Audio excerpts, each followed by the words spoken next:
drill. What's the most resilient parasite? An idea. A single idea from the human mind can build cities.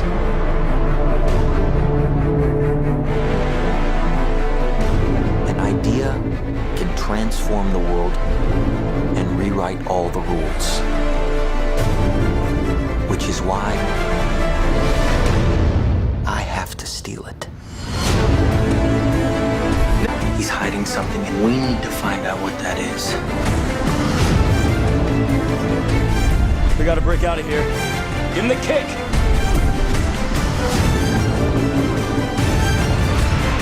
This was not a part of the plan! Wake me up! Wake me up!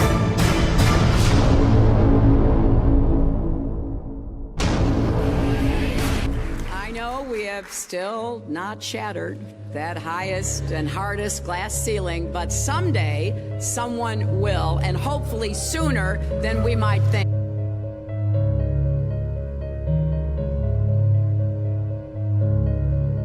As the galaxies go whizzing by over the glass domed ceiling. Now tell me that doesn't work for you.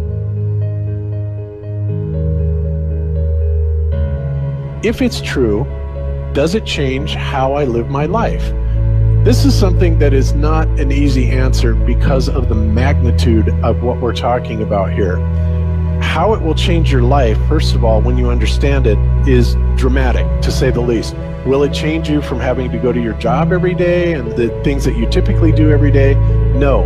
But when this knowledge becomes more mainstream and these agencies are starting to be held accountable, and you understand that they're all participating in this, not just the United States government, not just NASA, but China, Russia, India, all of them have space programs. They all have the same symbolism. They're all doing the exact same thing to their citizenry.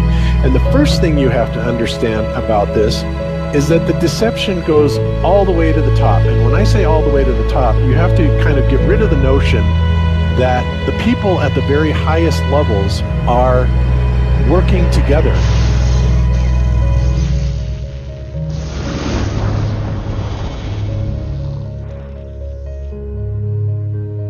Why would they do this? Why are they trying to hide the fact that we are on an infinite plane or on a flat earth rather than a ball? Well, if you isolate people into the idea that they're on a blue marble that's in the middle of a universe that is really insignificant, and there's thousands or millions and billions of other worlds and possibly other civilizations, that makes most people think that we are insignificant and that we did actually come about as some sort of an accident.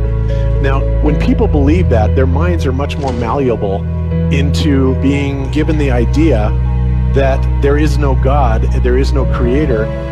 And because of that, that also gives the controllers this fertile soil to build other deceptions on.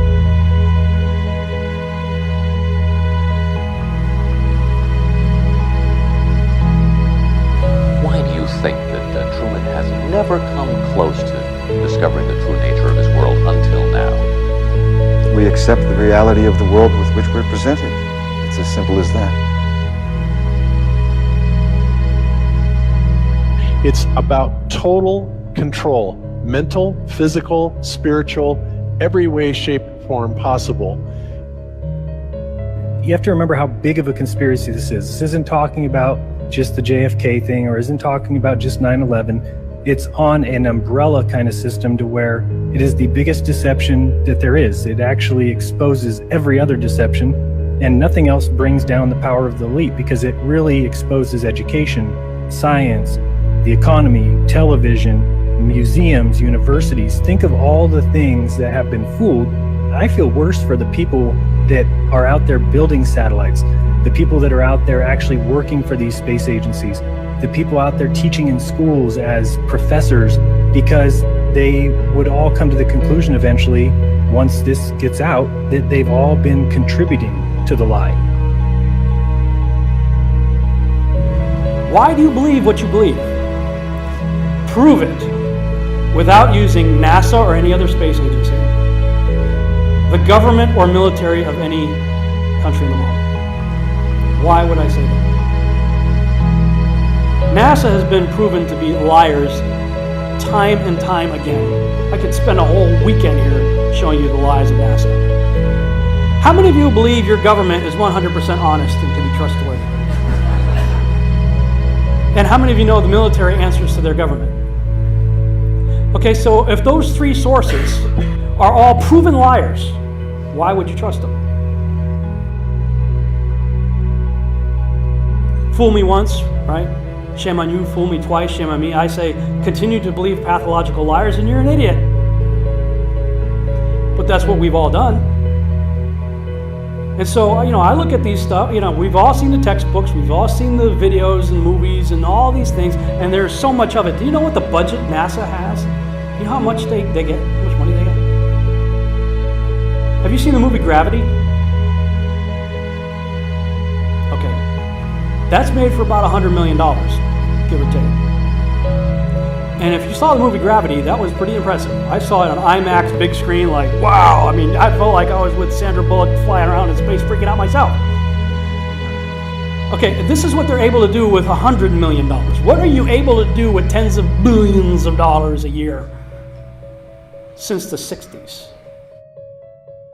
Now, in my opinion, we're being lied to not only about the shape of the Earth, we're being lied to about the very nature of reality itself. In 1954, Admiral Richard Byrd, a highly decorated naval officer, conducted an interview where he alluded to the idea that there may very well be land beyond the poles. Admiral Byrd, you've been to both the North Pole and the South Pole. Is there any unexplored land left on this Earth that might appeal to adventurous young Americans? Yes, there is. But strangely enough, there's left in the world today an area as big as the United States that's never been seen by a human being. And that's beyond the pole, on the other side of the South Pole, from Middle America.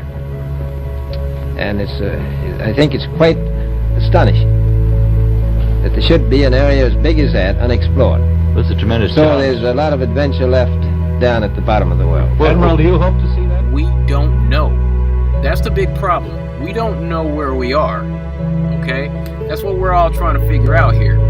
But there is the Antarctic Treaty where, 53 or so nations have signed saying that no one's going to lay claim to Antarctica and that there are massive restrictions for travel there. You can't just get up and go to Antarctica on your own. You have to have a tour guide with you, and there are only certain entry points, and there are limits on where you can go search. Personally, I think the unconquered South face is the only one worth scaling. It's a 20,000-foot sheer wall of ice, but that's never stopped me before.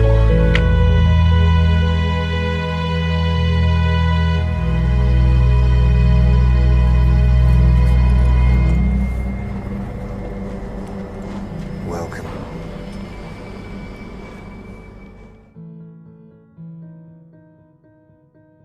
No, I just want to stand on top of the wall and piss off the edge of the world.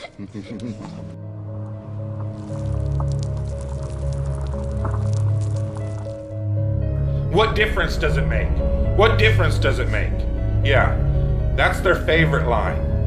Got a lot of people, what difference does it make? You can't figure out what difference it makes?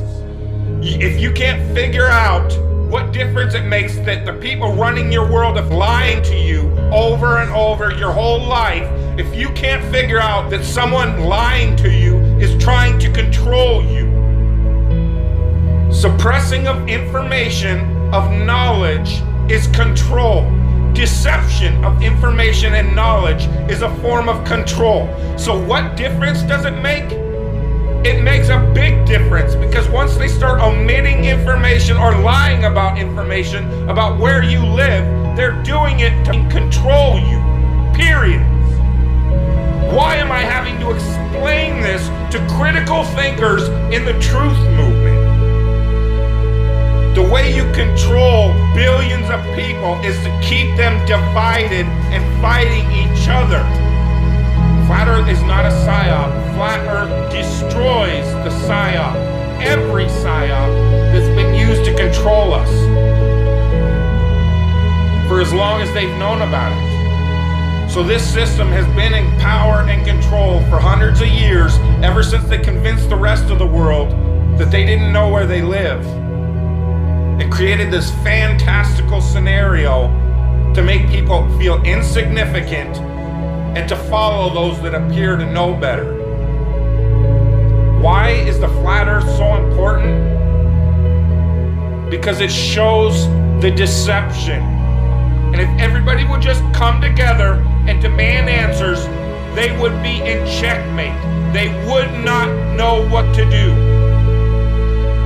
Train up a child in the way that he should go, and when he is old, he will not depart from it. I believe that's why we have so many who are indoctrinated to still believe and fight so hard for the heliocentric model.